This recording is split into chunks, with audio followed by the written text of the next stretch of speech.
The gospel is a great way to start your day. And what better way to learn about it than from us here, at Daily Gospel? Reading 1. The Lord said to Moses, "Go down at once to your people, whom you brought out of the land of Egypt. For they have become depraved. They have soon turned aside from the way I pointed out to them, making for themselves a molten calf and worshipping it, sacrificing to it and crying out, 'This is your God, O Israel, who brought you out of the land of Egypt.' The Lord said to Moses, 'I see how stiff-necked this people is. Let me alone, then, that my wrath may blaze up against them to consume them. Then I will make of you a great nation.' But Moses implored the Lord, his God, saying, 'Why, O Lord, should your wrath blaze up against your own people, whom you brought out of the land of Egypt, with such great power and with so strong a hand? Why should the Egyptians say, with evil intent he brought them out, that he might kill them in the mountains, and exterminate them from the face of the earth? Let your blazing wrath die down.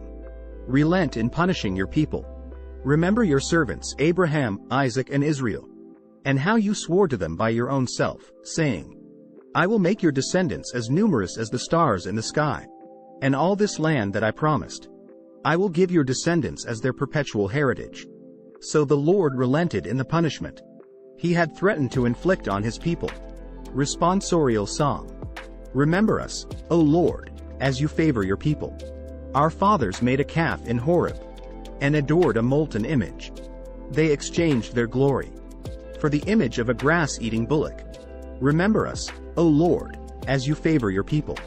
They forgot the God who had saved them, who had done great deeds in Egypt, wondrous deeds in the land of Ham, terrible things at the Red Sea.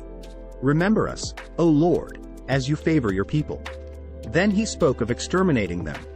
But Moses, his chosen one, withstood him in the breach, to turn back his destructive wrath. Remember us, O Lord, as you favor your people. Verse before the Gospel. God so loved the world that he gave his only begotten Son, so that everyone who believes in him might have eternal life. Gospel.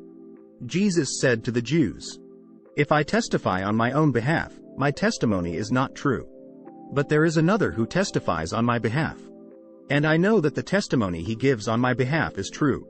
You sent emissaries to John, and he testified to the truth. I do not accept human testimony. But I say this so that you may be saved.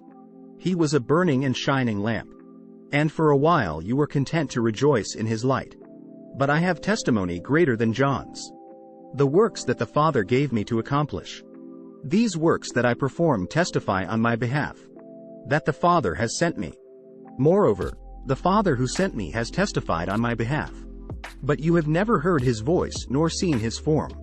And you do not have his word remaining in you, because you do not believe in the one whom he has sent. You search the Scriptures, because you think you have eternal life through them. Even they testify on my behalf. But you do not want to come to me to have life. I do not accept human praise. Moreover, I know that you do not have the love of God in you. I came in the name of my Father, but you do not accept me. Yet if another comes in his own name, you will accept him. How can you believe, when you accept praise from one another, and do not seek the praise that comes from the only God?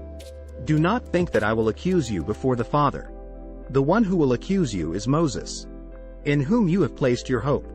For if you had believed Moses, you would have believed me, because he wrote about me. But if you do not believe his writings, how will you believe my words?" With this great message from Jesus, we wish you a happy day.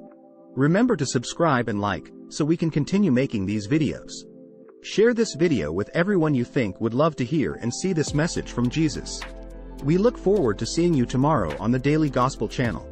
Follow me.